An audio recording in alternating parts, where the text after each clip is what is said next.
এক কুকুরকে বলল, এই কুকুর শোন, তোর 3টে অভ্যাস কিন্তু খুব খারাপ। তখন কুকুর বলল, সেগুলো কি কি? আমার কি কি অভ্যাস খারাপ একটু বলো।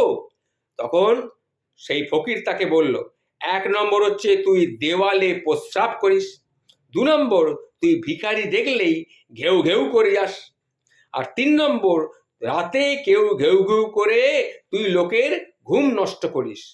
তখন এই কথাগুলি শুনে কুকুর উত্তর দিল, দেখো 1 নম্বর শুনে নাও, আমি মাটিতে এই জন্যে প্রস্রাব করি না কারণ হয়তো কোনো শ্রীকৃষ্ণের ভক্ত এখানে বসে ভগবানের নাম জপ করবে।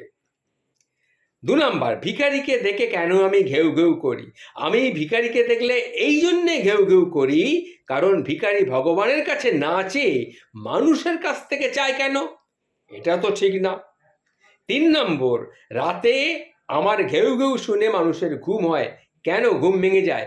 আমি রাতে মানুষের ঘুম নষ্ট করি এই জন্যে, তার কারণ মানুষ সারাদিন কত রকমের পাপ করে, কিন্তু পাপ করেও রাতের বেলায় আরাম করে ঘুমোয়, তাহলে ভগবানের কাছে মাপ চাইবে কখন?